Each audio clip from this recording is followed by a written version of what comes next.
ಎಲ್ಲರಿಗೂ ನಮಸ್ಕಾರ. ಮಜ್ಜಿಗೆಯಲ್ಲಿ ಇದನ್ನು ಬೆರೆಸಿ ಬಿಳಿ ಕೂದಲಿಗೆ ಹಚ್ಚಿ ಕಡು ಕಪ್ಪಾಗಿ ಬೇರಿನಿಂದಲೇ ಗಟ್ಟಿಯಾಗಿ ಕೂದಲು ಮಾರುದ್ದ ಬೆಳೆಯುವುದು ಅದು ಯಾವುದು ಎಂಬುದನ್ನು ಈ ವಿಡಿಯೋದಲ್ಲಿ ತಿಳಿಯೋಣ. ಈಗ ಎಲ್ಲರಿಗೂ ಕೂದಲು ಅಕಾಲಿಕವಾಗಿ ಬಿಳಿಯಾಗುವುದು ಸಾಮಾನ್ಯವಾಗಿ ಬಿಟ್ಟಿದೆ. ಸಣ್ಣ ಮಕ್ಕಳಿಂದ ಹಿಡಿದು ದೊಡ್ಡವರ ತನಕ ಬಿಳಿ ಕೂದಲು ಆಗುತ್ತಿದೆ. ಈ ಒಂದು ಮನೆಮದ್ದಿನ ಮೂಲಕ ಬಿಳಿ ಕೂದಲನ್ನು ಶಾಶ್ವತವಾಗಿ ಕಪ್ಪಾಗಿಸಬಹುದಾಗಿದೆ. ಬೂದು ಕೂದಲಿಗೆ ಮುಖ್ಯ ಕಾರಣ ಪೋಷಕಾಂಶಗಳ ಕೊರತೆ. ಪೋಷಕಾಂಶಗಳನ್ನು ಹೇರಳವಾಗಿ ಸೇವಿಸಬೇಕು. ಇದರೊಂದಿಗೆ ಈ ಮನೆಮದ್ದು ಮೂಲಕ ಬಿಳಿ ಕೂದಲನ್ನು ಸುಲಭವಾಗಿ ಕಪ್ಪಾಗಿಸಬಹುದು. ಅದು ಯಾವುದು ಎಂದು ನೋಡೋಣ.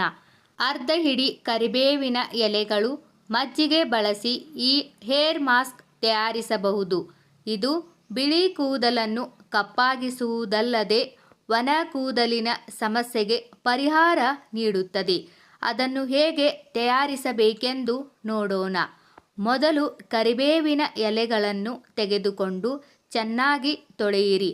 ತೊಳೆದ ಬಳಿಕ ಅದನ್ನು ಗ್ರೈಂಡರ್ನಲ್ಲಿ ಹಾಕಿ ರುಬ್ಬುವಾಗ ಸ್ವಲ್ಪ ಸ್ವಲ್ಪ ಮಜ್ಜಿಗೆ ಬೆರೆಸುತ್ತಾ ಚೆನ್ನಾಗಿ ರುಬ್ಬಿಕೊಳ್ಳಿ.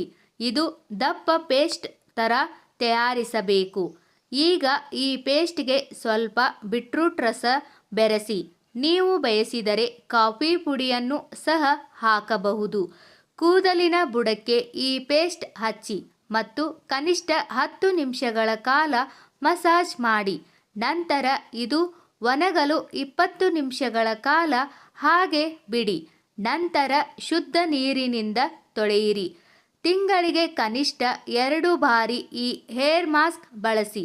ಇದು ಬಿಳಿ ಕೂದಲನ್ನು ಬುಡದಿಂದಲೇ ಕಪ್ಪಾಗಿಸುವುದು ಜೊತೆಗೆ ಕೂದಲು ಉದ್ದ ದಪ್ಪವಾಗಿ ಬೆಳೆಯಲು ಸಹಾಯ ಮಾಡುತ್ತದೆ. ಸ್ನೇಹಿತರೆ, ಈ ವಿಡಿಯೋದಲ್ಲಿರುವ ಎಲ್ಲ ಮಾಹಿತಿ ನಿಮಗೆ ಇಷ್ಟವಾದರೆ ದಯವಿಟ್ಟು ನಮ್ಮ ಚಾನಲ್ ಸಬ್ಸ್ಕ್ರೈಬ್ ಮಾಡಿ, ವಿಡಿಯೋಗೆ ಲೈಕ್ ಮಾಡಿ, ವಿಡಿಯೋನ ಶೇರ್ ಮಾಡಿ. ಎಲ್ಲರಿಗೂ ಧನ್ಯವಾದಗಳು.